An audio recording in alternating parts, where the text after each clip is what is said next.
Hello, Ungoogleable. Welcome to your life. Today is beautiful. Please log in.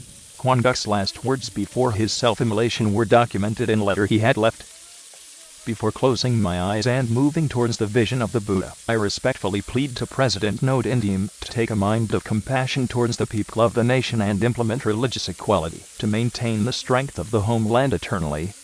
I call the venerables, reverends, members of the Sangha, and the lay Buddhists to organize in solidarity to make sacrifices to protect Buddhism.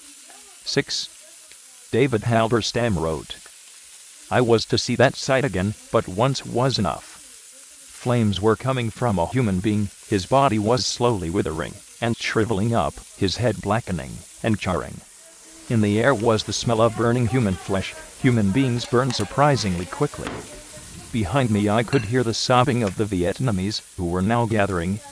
I was too shocked to cry, too confused to take notes or ask questions, too bewildered to even think. As he burned he never moved a muscle, never uttered a sound, his outward composure in sharp contrast to the wailing people around him. Melmastia, hospitality, showing hospitality and profound respect to all visitors, regardless of race, religion, national affiliation, or economic status, and doing so without any hope of remuneration or favor.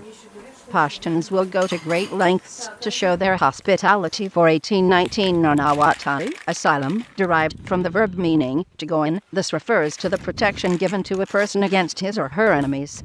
People are protected at all costs. Even those running from the law must be given refuge until the situation can be clarified. For Nanawatari can also be used when the vanquished party in a dispute is prepared to go into the house of the victors and ask for their forgiveness.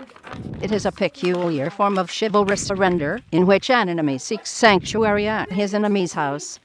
A notable example is that of Navy Petty Officer First Class Marcus Luttrell, the sole survivor of a U.S. Navy SEAL team ambushed by Taliban fighters.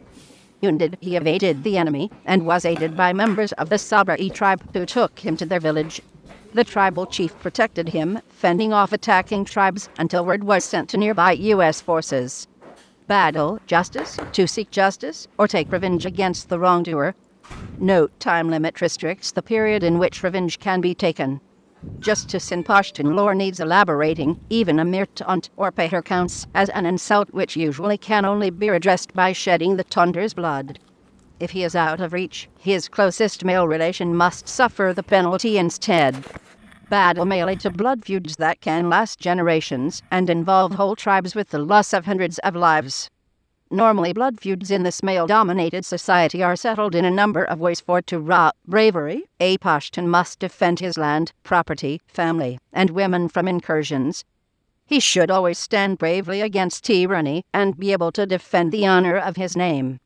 Death can follow if anyone offends this principle. For Sabat, loyalty, Pashtuns owe loyalty to their family, friends, and tribe members.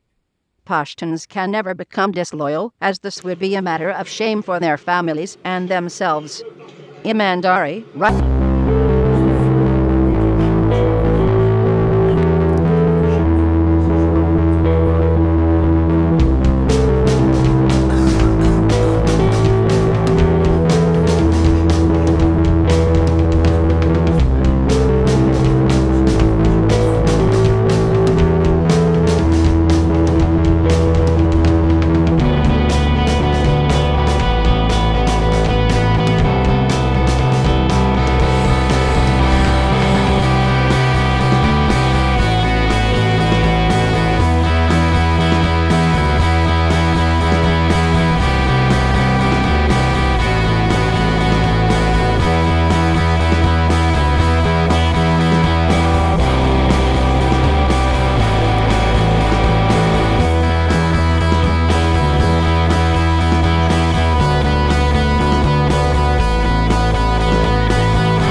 Today was a wonderful day.